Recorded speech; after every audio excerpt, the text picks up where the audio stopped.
that most colourful time of the year again in Sydney, Australia, where all the community gets together to celebrate the Sydney Mardi Gras.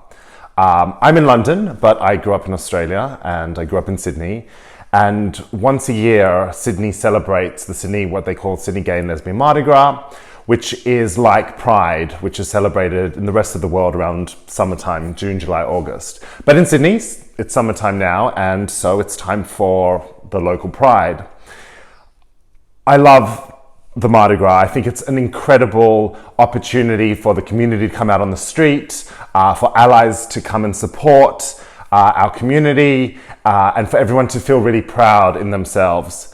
But there are two things that really, really jar with me this time of year, and also when it's Pride in the Northern Hemisphere around summertime. The first is ads that are targeted at gay men in the lead up to Mardi Gras or Pride. And the second thing is big brands and how they get involved in Pride. So I'll firstly talk about the advertising that gets targeted to gay men, specifically gay men. I'm talking because as a gay man, these are the ads that I see. So I'm going to give it from my perspective. But in the lead up to Pride and in the lead up to Mardi Gras, you see these adverts, which is all about preparing for Mardi Gras. And I get fed these ads from fitness companies, from diet companies, warning me that it's 6 weeks to Pride and 4 weeks to Pride and it's time to get into shape and work on your physique.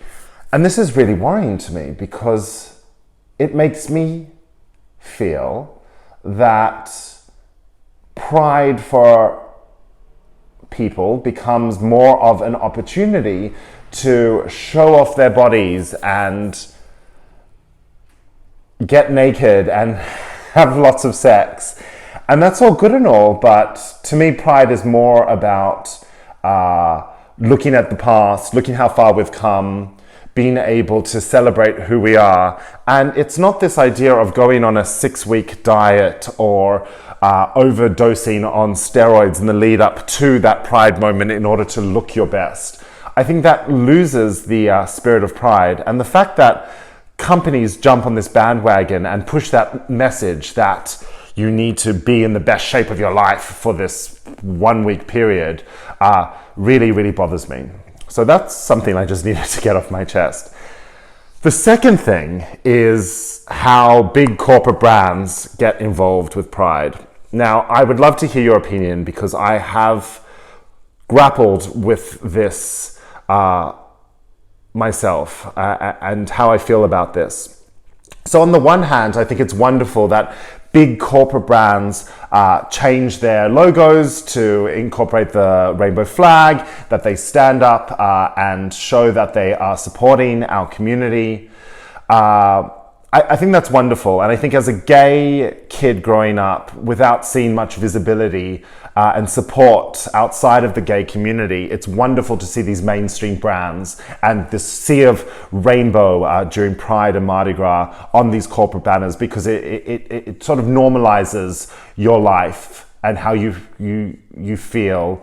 It gives you a sense that, okay, you know, if a big bank and if an airline or a food chain is supportive of this community, then I'm okay.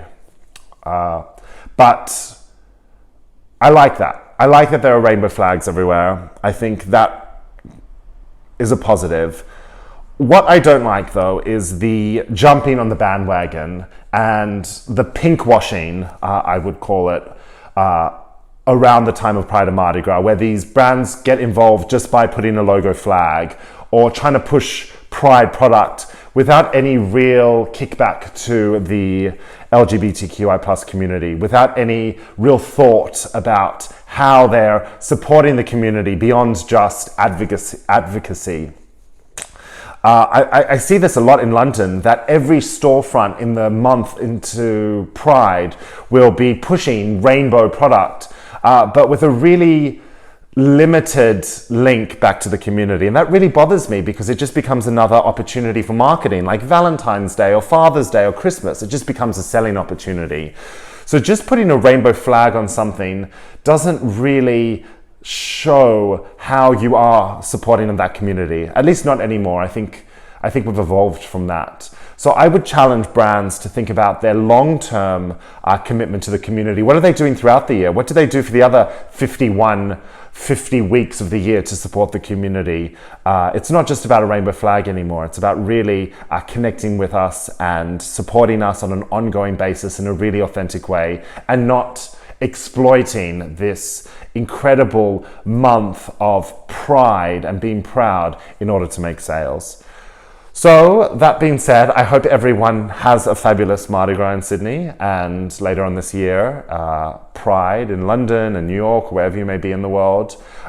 Remember that it's a time to feel good about yourself, to stand with your community, to recognize the people that came before us in order to give us the opportunities we have today, the rights, the change in laws, all those things. It's more about that than it is about taking your shirt off, working on your body in the lead up to this so that you can party and sleep with people from all over the world.